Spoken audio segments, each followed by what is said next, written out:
ಆಲೂರು ಸರ್ಕಾರಿ ಆಸ್ಪತ್ರೆಗಳ ಆವರಣದಲ್ಲಿರುವ ಜನೌಷಧ ಕೇಂದ್ರಗಳನ್ನು ಮುಚ್ಚಲು ಆದೇಶಿಸಿರುವ ರಾಜ್ಯ ಕಾಂಗ್ರೆಸ್ ಸರ್ಕಾರ ಕೂಡಲೇ ಹಿಂಪಡೆಯಬೇಕು ಎಂದು ವಿವಿಧ ರಾಜಕೀಯ ಮುಖಂಡರು ಹಾಗೂ ವಿವಿಧ ಸಂಘಟನೆ ಮುಖಂಡರು ಆಕ್ರೋಶ ವ್ಯಕ್ತಪಡಿಸಿ ಒತ್ತಾಯಿಸಿದರು.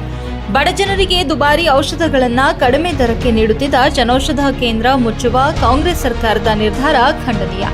ಆಸ್ಪತ್ರೆ ಆವರಣದ ಕೇಂದ್ರಗಳನ್ನು ಮುಚ್ಚಿಸಲು ಕಾರಣವೇನು?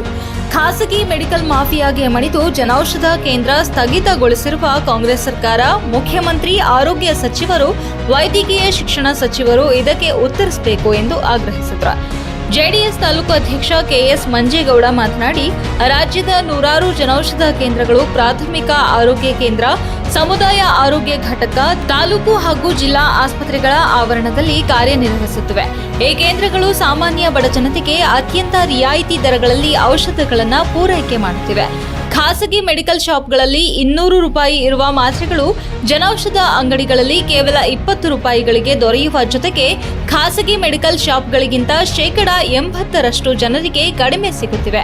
ಇಂತಹ ಉಪಯೋಗವಿರುವ ಜನೌಷಧ ಕೇಂದ್ರಗಳನ್ನು ಸ್ಥಗಿತಗೊಳಿಸಿ ಯಾವ ಸಾಧನೆ ಮಾಡಲು ಹೊರಟಿದ್ದಾರೆ ಎಂದು ತಿಳಿಯದು. ಇದನ್ನು ಸ್ಥಗಿತಗೊಳಿಸಿದರೆ ಇಡೀ ರಾಜ್ಯಾದ್ಯಂತ ಪ್ರತಿರೋಧ ವ್ಯಕ್ತವಾಗುತ್ತದೆ. ರಾಜ್ಯ ಸರ್ಕಾರ ಕೂಡಲೇ ಇಂತಹ ನಿರ್ಧಾರದಿಂದ ಹಿಂದೆ ಸರಿಯಬೇಕು ಎಂದರು. ಜನೌಷಧಿಯ ಏನೊಂದು ಕರ್ನಾಟಕ ರಾಜ್ಯದಲ್ಲಿ, ಭಾರತ ದೇಶದಲ್ಲೇ ಇದೊಂದು ಕಾರ್ಯಕ್ರಮವನ್ನು ಕೊಡೋದಕ್ಕೆ ಕಾರಣ ಅನಂತಕುಮಾರ್ ಅವರು ಇದನ್ನು ಹಳ್ಳಿ ಜನಕ್ಕೆ ಹೆಲ್ಪ್ ಆಗಬೇಕು, ಹಳ್ಳಿ ರೈತರಿಗೆ, ಕಾರ್ಮಿಕರಿಗೆ ಮತ್ತು ಎಲ್ಲ ವರ್ಗದವರಿಗೂ ಕೂಡ ಈ ಒಂದು ಕಾರ್ಯಕ್ರಮದಲ್ಲಿ ಹೆಲ್ಪ್ ಆಗಬೇಕು ಅಂತೇಳಿ ಮಾಡಿದಂಥ ಈ ಒಂದು ಕಾರ್ಯಕ್ರಮವನ್ನು ಕರ್ನಾಟಕ ಸರ್ಕಾರ ಇದನ್ನು ಮುಕ್ತಿ ಮಾಡಿ ಅಂದರೆ ತೆಗಿಯಕೊಂಡಿದೆ ಅಂತೇಳಿ ಕೂಡ ನಾವೆಲ್ಲ ಈಗ ಕೇಳ್ತಾ ಇದ್ದೇವೆ. ಇವರಿಗೆ ಮಾನ ಮರ್ಯಾದೆ ಇದೆ ಏನೋ ಗೊತ್ತಾಗೋದಿಲ್ಲ ಈ ಆಡಳಿತ ನಡೆಸೋಂಥವ್ರಿಗೆ. ಕಾರಣ ಇವತ್ತು ಎಲ್ಲ ಬಡವರಿಗೂ ಕೂಡ ಹೆಲ್ಪ್ ಆಗ್ತಾಯಿದೆ. ಇವತ್ತು 150 ರೂಪಾಯಿಂದ 50 ರೂಪಾಯಿ ಸಿಗ್ತಾಯಿದೆ. ಈಗ ಇಲ್ಲಿ 70 ರೂಪಾಯಿಂದ ನಮ್ಮ ಅಜ್ಜಿ ಬಂದಿದೆ, ಪಾಪ ಇದು ತಗೊಳಕ್ಕೆ ಬಂದಿದೆ, ಅವರು ಈಗ 12 ರೂಪಾಯಿ ಸಿಗ್ತಿದೆ, ಇದು 50 ರೂಪಾಯಿ ಇದು. ಈ ಥರದ ಒಂದು ಮತ್ತೆ ಅದ್ರ ಮೆಡಿಸಿನ್ಗಳು ನೋಡುವಾಗ ಸೇಮ್ ಇದೆ, ಯಾವುದೂ ಡಿಫ್ರೆನ್ಸ್ ಏನಿಲ್ಲ. ಇಲ್ಲಿ ನಾನು ಕೂಡ ಈಗ ಈ ಒಂದು ಈಗ ನೋಡಿ ಶುಗರ್ದಿದೆ, ಸೇಮ್ ಇದೆ, ಎಲ್ಲ ಒಂದೇ ಇದು 120 ರೂಪಾಯಿ, ಇಲ್ಲಿ ಬರೀ 20 ರೂಪಾಯಿ. ಇದು 200 ಚಿಲ್ಲರೆ, ಇದು 70 ರೂಪಾಯಿ ಸಿಕ್ಕುತ್ತೆ.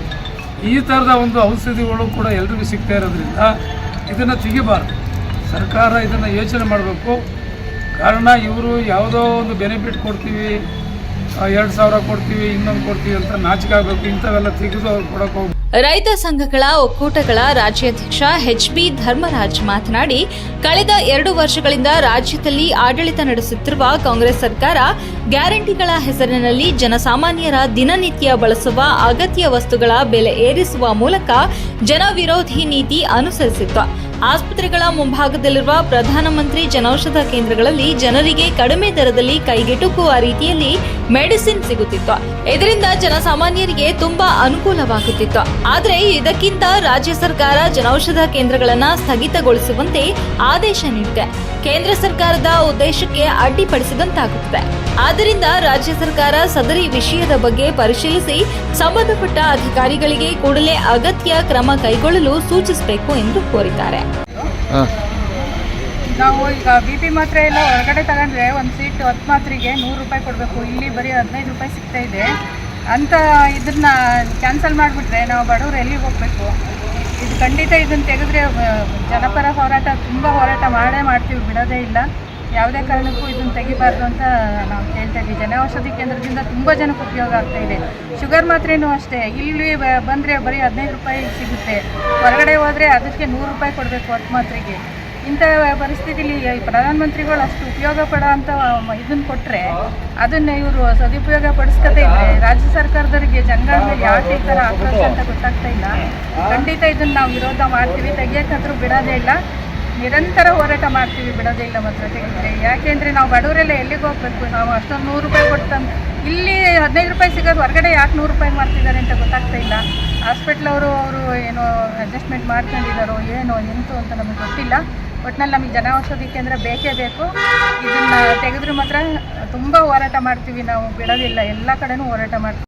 ಪ್ರಧಾನಮಂತ್ರಿಗಳ ಮೋದಿಜಿಯವರು ಅವರ ಆಕಾಂಕ್ಷೆಯಂತೆ ಸನ್ಮಾನ್ಯ ಆರೋಗ್ಯ ಸಚಿವರಾಗಿದ್ದಂಥ ನಮ್ಮ ಅನಂತಕುಮಾರ್ ಅವರು, ನಮ್ಮ ರಾಜ್ಯದವರು ಇಡೀ ದೇಶದಲ್ಲಿ ನಮ್ಮ ಬಡ ರೋಗಿಗಳಿಗೆ ಔಷಧಿಗಳು ಕಮ್ಮಿ ದರದಲ್ಲಿ ಸಿಗಬೇಕು ಅಂತ ಹೇಳಿ ಜನೌಷಧಿ ಕೇಂದ್ರಗಳನ್ನು ನಮ್ಮ ರಾಜ್ಯದಲ್ಲಿ ಇಡೀ ದೇಶದಲ್ಲೇ ತೆರೆದಿದ್ದರು. ಈ ನಮ್ಮ ರಾಜ್ಯ ಸರ್ಕಾರ, ಕಾಂಗ್ರೆಸ್ ಸರ್ಕಾರ ಮಲತಾಯಿ ಧೋರಣೆ ಮಾಡಿ ಈ ರಾಜ್ಯದಲ್ಲಿರುವ ಎಲ್ಲ ಜನೌಷಧಿ ಅಂಗಡಿಗಳನ್ನು ಮುಚ್ಚಬೇಕು, ಬಡವರಿಗೆ ತೊಂದರೆ ಆದರೂ ಪರವಾಗಿಲ್ಲ, ಇದೊಂದು ದೊಡ್ಡ ಮೆಡಿಕಲ್ ಮಾಫಿಯಾಗಿ ಸಿಗಾಕೊಂಡು ಜನೌಷಧಿ ಕೇಂದ್ರವನ್ನು ರದ್ದು ಮಾಡ್ತಾ ಇದ್ದಾರೆ. ಇದು ಕೂಡಲೇ ಈ ರದ್ದನ್ನು ವಾಪಸ್ ತಗೋಬೇಕು. ಎಲ್ಲ ರೋಗಿಗಳಿಗೂ ಈ ಜನೌಷಧಿ ಕೇಂದ್ರದಿಂದ ಅನುಕೂಲ ಆಗಿದ್ದರಿಂದ ಮತ್ತೆ ಇದನ್ನು ಮುಂದುವರಿಸಬೇಕು. ಬಂಧುಗಳೇ, ಇವತ್ತು ಜನೌಷಧಿ ಕೇಂದ್ರದ ಸಹಯೋಗದಲ್ಲಿ ಇವತ್ತು ಹಾಸ್ಪಿಟ್ಲ್ಗಳಲ್ಲಿ, ಎಲ್ಲ ಹಾಸ್ಪಿಟ್ಲ್ಗಳಲ್ಲಿ ಒಂದು ಮೆಡಿಷನ್ನು ಸಿಗ್ತಾ ಇದೆ. ಅದು ಔಷಧಗಳು ಸಿಗ್ತಾ ಇರೋದು ಎಷ್ಟಕ್ಕೆ ಅಂದರೆ 60% 70% ಒಂದು ಮಾರ್ಜಿನ್ ರೇಟಲ್ಲಿ ಕೇಂದ್ರ ಸರ್ಕಾರ ಜನೌಷಧಿ ಕೇಂದ್ರಗಳನ್ನು ತೆರೆದಿದೆ.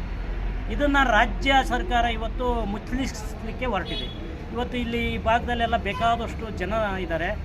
ಇವತ್ತು ರೈತರುಗಳಿದ್ದಾರೆ, ದೀನರು, ದಲಿತರು, ಬಡವರು, ಇವರೆಲ್ಲ ಜನೌಷಧಿ ಕೇಂದ್ರದಲ್ಲಿ ಅದೇನು ಕಂಟೆಂಟ್ಸ್ ಇರುತ್ತೆ, ಅವ್ರು ಡಾಕ್ಟ್ರು ಬರೆಯೋಂಥದ್ದು ಔಷಧಿಗಳ ಕಂಟೆಂಟ್ಸ್ ಏನಿರುತ್ತೆ ಅದನ್ನು ಸರ್ಕಾರದ ಮೂಲಕ ಬಹಳ ಕಡಿಮೆ ದರದಲ್ಲಿ ಕೊಡೋಂಥ ವ್ಯವಸ್ಥೆಯನ್ನು ಮಾಡಿದ್ದಾರೆ.